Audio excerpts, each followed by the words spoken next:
video we're going to be looking at writing, especially for English exams. It doesn't really matter whether you're doing the FCE, the ECPE, IELTS, whatever you're doing, this video will be very useful for you because I'm going to be going through a checklist of things that you should think about, and we're going to split it into things you should do before you start writing, things you should do during your writing, and things that you should do after your writing. Very logical, I think. Let's have a look. So in most exams you have a choice, okay? Some exams, like the first part of your FCE or something, for example, you're given an essay and you have to do it. You don't really have a choice. But in the second part of the exam, you have a review, an article, an email, something like this. So the first thing you've got to do is read through all of these options and think which one you could tackle the best. Which one do you have ideas for? Which one do you have the vocabulary for? And which one do you think you'll get the highest marks in? A lot of the time, students will make a quick decision and may get, a quarter of the way through the writing and then go, you know what, actually I'm going to stop this one and I'm going to start doing the review instead. This isn't the best thing because, let's face it, you could run out of time. So do spend some time reading through all the options and don't make any hasty decisions. That's the first thing you should do before you start writing. The other thing, and this I would say is the most important of all. Let's say you're doing an essay, for the ECPE or the ECCE, whatever, even for the FCE. Make sure you've understood the task, okay? So read the essay, all right, several times, not just once, 2 or 3 times. And I would also recommend that you underline everything that you've got to do, so you don't leave any information out. Because if you, number one, write off topic, you're going to lose marks. If you don't actually, answer the question, or you miss out information, you're going to lose marks. And so therefore it's very, very important to make sure that you are writing the correct composition or essay. So let's have a look. Here's an example of an essay. If you could spend 6 months traveling, what kind of trip would you take? Talk about where you would like to go and what you would do on this trip. Well, this actually could be an article as well. So here you see they've asked you several specific questions. So first of all, you can see I've underlined it here, what kind of trip you would like to take. So you should talk about that first. After this, where you would like to go and maybe why, and then what you would do on this trip. Okay, so make sure you're including all of this information, because if you don't, as I said earlier, you're going to lose marks. So this is very, very important. Before you put pen to paper, make sure you know what you're meant to be doing. The other thing that you should do is plan your work.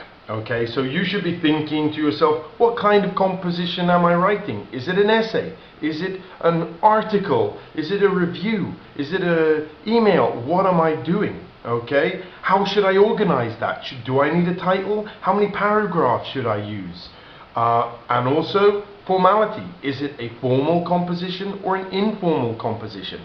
Very, very important things to consider before you start writing, because if you do this at the end, well, it's already too late by then. You've written your composition and you're going to be in a world of pain, not a good place to be.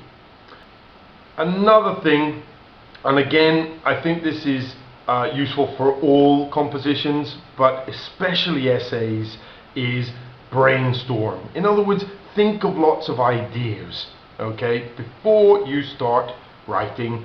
So think of ideas, think of examples for things you're saying, and you can even brainstorm for vocabulary. Maybe if it's about the environment, then you want to include these words.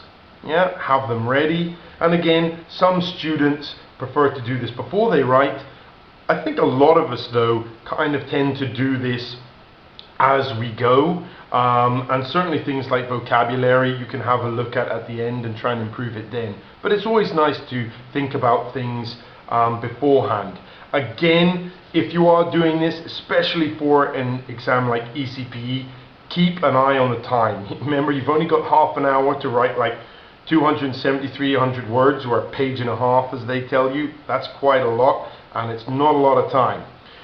So 2 to 3 minutes planning, no more, otherwise you will run out of time.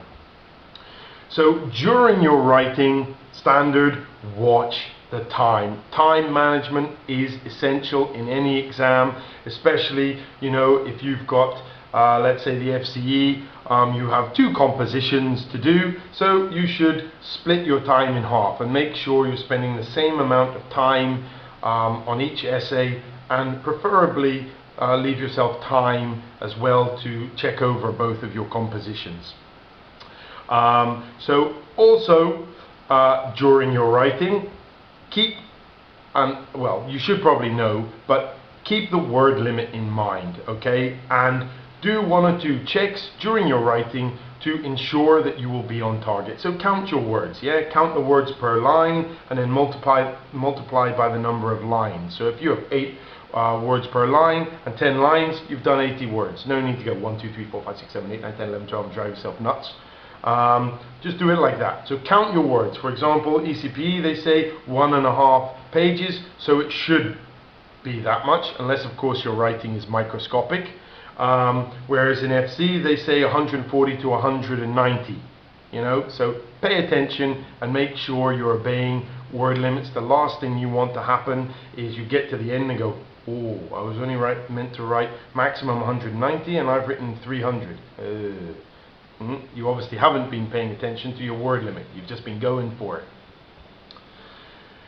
Now, when you have finished your exam, you should always check and edit your work.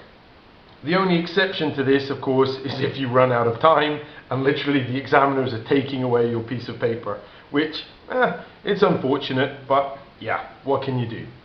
So always check and edit your work, check over your spelling. Everyone makes spelling mistakes. I make loads of mistakes when I write a composition as well, and I have to go over it and check things because our brains are racing away and we're always thinking about the next thing that we're going to write, and you know, many different things. Sometimes, yeah, we make mistakes. It's perfectly natural. Check your grammar as well. Also very easy to make mistakes, especially if you're writing something like a story. And improve vocabulary. So again, I think I've done a video on this somewhere, illegal words. There are several words that as a teacher and, you know, examiner, I hate to see. I don't like students using them. Nice. That word is terrible. Also good, bad, unless it's part of an expression, don't use it, because there's so many better words that you could use instead of good and bad. It's so boring. Thing and stuff are wonderfully obtuse, okay? Get specific with your vocabulary. Always try and push it, yeah? As long as you're sure that it's correct, of course. Examiners generally like to see that you've made an effort with your vocabulary, especially if there's lots of topical vocabulary in there.